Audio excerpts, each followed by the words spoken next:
on s'en est rendu compte, c'est un domaine difficile à cerner.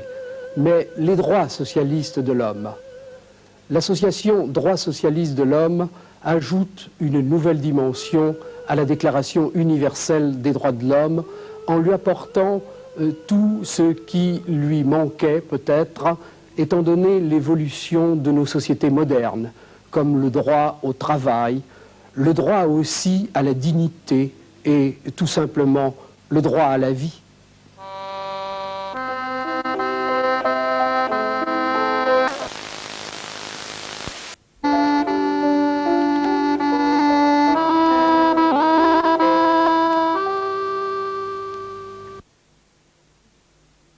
Des droits socialistes de l'homme, et vous m'avez demandé de vous interroger ce soir en compagnie d'Arthur London, de Julio Cortázar, de Patricio Valenzuela et de Marie Leblois, qui est militante de votre mouvement, devant cette toile devant laquelle nous sommes, qui est peinte par des artistes uruguayens en hommage au maire qui tourne chaque jeudi sur la place de Mai à Buenos Aires.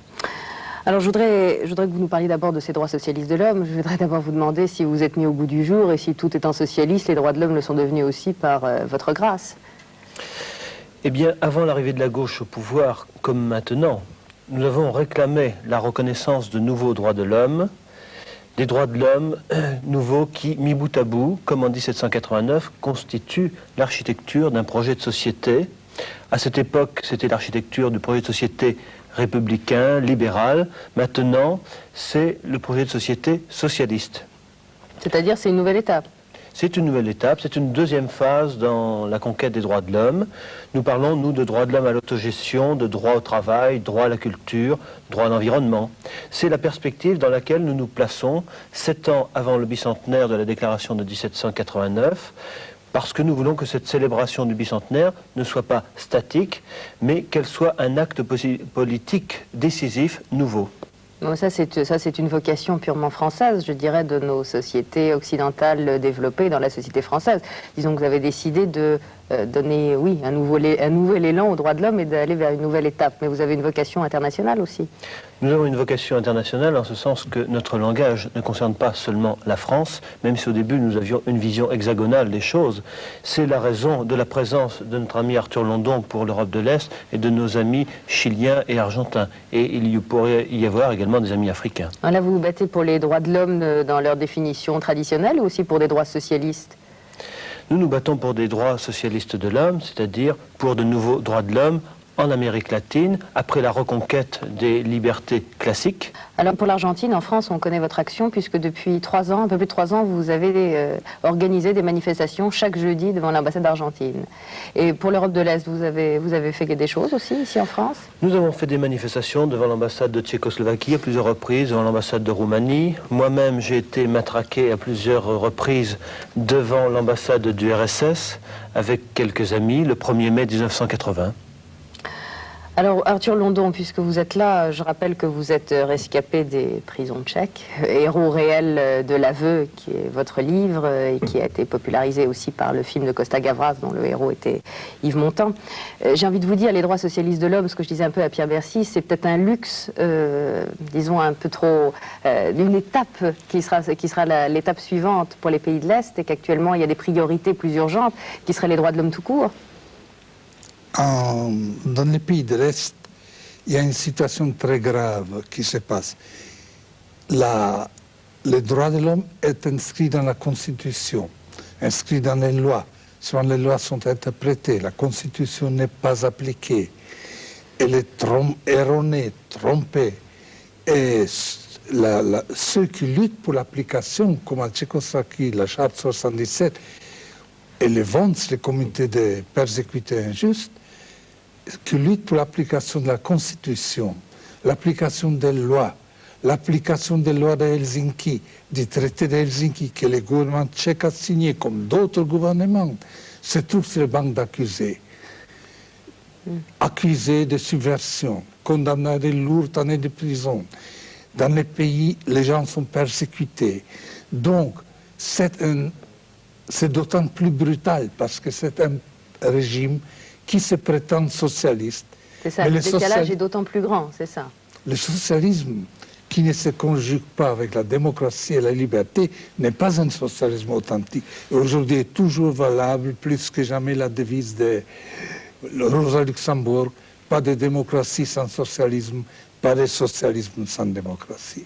Oui, parce que j'avais envie de vous dire, au fond, que le droit de penser, de circuler et d'écrire librement, c'était peut-être la première des priorités à l'Est. C'est la première des priorités, et puis la situation réelle est tout à fait différente. En Tchécoslovaquie, il y a des dizaines de personnes en prison. On prépare un nouveau procès contre 16 personnes, des sociologues, des philosophes, des professeurs d'université, pour subversion contre l'État. Et on veut faire peur par-ci à la population, comme on essaie de faire peur depuis 1969 déjà, et éviter la contagion polonaise dans le pays. Et qu'est-ce que vous attendez des droits socialistes de l'homme? Je pense que l'idée, la liberté est une chose indivisible. Et la lutte pour la liberté des droits de l'homme et les mouvements socialistes pour les droits de l'homme deviennent des mouvements et une nécessité plus et plus universelle. C'est une chose déterminée commune. Et personne n'a droit de fermer les yeux ou de se taire devant l'infraction des lois qui est accomplie. Et on suit les massacres en Amérique latine, Amérique centrale, Salvador, Guatemala, en Amérique du Sud, en Argentine, en Asie, en Érythrée, en Asie, en Afrique, en Asie. Mais il ne faut pas oublier la lutte qui est très dure et très courageuse au cœur de l'Europe. Ce qu'on dit, le cœur de l'Europe, c'est à 450 km de Strasbourg que se trouve Prague, où les gens sont persécutés, où les gens sont en prison, où les enfants ne peuvent pas étudier parce que les parents ont des délits d'opinion, mais qui ont des conséquences très graves. C'est pas plus loin que de Paris à Lyon, presque, comme Strasbourg à Prague. Vous m'avez fourni la transition, vous parlez de nécessité mondiale et universelle. Julio Cortázar, vous êtes un écrivain mondialement connu, argentin, vous étiez argentin, vivant en France depuis 30 ans, vous êtes maintenant français depuis le nouveau septennat. Est-ce que vous pouvez nous donner un peu un état des violations permanentes des droits de l'homme en Amérique du Sud, sans que ce soit exhaustif, mais une idée, un peu? Hélas, elle ne sera pas exhaustive. Je veux me borner seulement à ce qu'on appelle le cône sud, c'est-à-dire surtout l'Argentine, le Chili, l'Uruguay, le Paraguay et la Bolivie. Depuis des années et des années, dans tous ces pays, sous des circonstances diverses, mais qui sont toujours les mêmes, des dictatures n'ont fait que nier, bafouer, oublier les droits de l'homme. Dans le cas de l'Argentine, précisément, tout le monde est au courant du nombre absolument épouvantable de disparitions, des gens qui ont disparu. Quel ordre de grandeur? Je sais que c'est horrible de compter comme ça en nombre, mais ça frappe les gens. Les commissions d'enquête, les informations de l'OEA, de la Commission des droits de l'homme, chiffrent 115 000 personnes. Il y en a qui disent que c'est le double. Mettons 15 000, c'est déjà un chiffre épouvantable. Parce que dans chacun de ces 15 000 disparitions, il y a la volonté d'un régime d'écraser non seulement un individu, un citoyen, mais écraser aussi la notion même des droits de l'homme, la bafouer complètement. Peut-être qu'on se rappelle qu'au moment où une de ces commissions d'enquête sur les droits de l'homme était à Buenos Aires, toute la ville et les principales villes du pays ont été couvertes d'affiches gouvernementales qui disaient « Nous les Argentins, nous sommes droits et nous sommes humains ». En espagnol on dit « derechos humanos », droits humains. Vous voyez bien jusqu'à quel point là, il y avait une tentative que je trouve absolument sinistre, au-delà de la blague.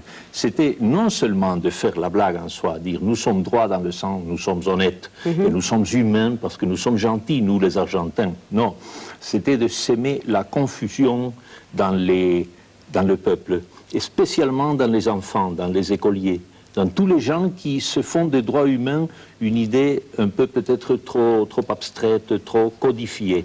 Avec un jeu de mots, on essayait de détruire ça. C'est pour ça qu'à mon avis, ce que nous sommes en train de parler est important, parce que ce que je sens, c'est que très souvent, dans l'esprit des populations du monde, les droits humains sont vus un peu comme une chose codée, une chose un peu légale, une chose qui relève du droit dans un sens un peu rébarbatif. Je pense que notre devoir à nous tous, les écrivains des associations comme la tienne, Pierre, c'est de faire entrer la notion des droits humains dans le sang des gens, en commençant par les enfants, en commençant par le petit. Leur montrer, par exemple, un enfant à l'école devrait apprendre la différence qu'il y a entre le fait qu'il puisse sortir dans la rue et se promener ou qu'on le reste enfermé. Là, à ce moment-là, il comprendra que son droit est celui de sortir. La différence entre la liberté et la prison, qu'il a le droit de s'exprimer, qu'il a le droit de chanter. Si on le lui défend, il comprendra à ce moment-là, mais il le comprendra avec son corps, avec son sang. Et je crois que notre combat devrait se livrer dans ce sens-là spécialement. Alors, je voudrais passer la parole très vite, parce que le temps nous est limité, à Patricio Valenzuela, qui est responsable du Parti socialiste chilien, lui aussi exilé en France. Qu'est-ce que vous attendez, vous aussi, des droits socialistes de l'homme? Est-ce que vous attendez un peu un projet commun à tous les opposants d'Amérique latine? Je pense que quand on parle de projets communs, surtout d'opposition contre la dictature, on parle d'une union pour une société socialiste, démocratique, populaire et pluraliste. Et ces mots-là, ils n'ont aucune signification réelle s'ils ne sont pas vraiment basés sur la défense et le respect des droits de l'homme. Je crois que c'est avec mon grand regret, de dire que la charte des droits de l'homme signée par tous les pays, dont la France et dont le Chili, n'a pas été respectée. Et cette loi fondamentale mettrait normalement hors de l'égalité des pays comme le Chili et l'Argentine, par exemple. Nous voyons avec beaucoup de préoccupation les peu des sanctions que les pays signataires ont vers ce genre de pays, vers les pays totalitaires. Je sais pas, parce que respecte un pseudo-légalisme, un légalisme qui permet la déconstitution qui, je dirais, garde le pouvoir par la terreur, par la peur de la répression physique et par la peur de la répression économique. Je crois que les droits socialistes de l'homme doivent, dans ces cadres-là, avoir une place très importante dans la société sud-américaine, fondamentalement du cône sud, parce que là, les droits au travail, les droits à l'information, ce sont des éléments fondamentaux qui ont été bafoués tous ces derniers temps, en même temps que les droits de répression politique. Espérons en effet que ces droits socialistes de l'homme, ou les droits de l'homme tout court, seront entendus. Je crois que vous avez voulu, Pierre Bercy, que Marie Leblois dise un poème écrit par une de ses mères qui, tous les jeudis, tourne sur la place de Mai pour réclamer des nouvelles de leur fils à Buenos Aires. Mère, tu es symbole d'amour sur cette terre blessée. Tu es symbole de vie, ouvrant un chemin entre la douleur et l'horreur. Mère, tu es ce mouvement qui avance lentement, mais qui jamais ne s'arrête et progresse toujours. Mêlé aux gens simples, aux nôtres, à ceux du peuple, tu es une vigie attentive et jamais lasse. Tu es comme la goutte d'eau qui creuse lentement la roche jusqu'à ce qu'elle s'effondre. Comme la mer sereine en apparence, mais au fond agitée, ta voix, ton image, ta lutte sont et seront le drapeau, la forteresse et l'exemple de notre peuple. Mère, vos cris frappent nos consciences. Pierre Bercy, le mot de la fin vous appartient. Merci. Que l'on soit d'accord ou non avec la notion de droit socialiste de l'homme, nous vous invitons à participer à notre colloque les 21 et 22 novembre à l'Assemblée nationale sur le thème, justement, y a-t-il les droits socialistes de l'homme ?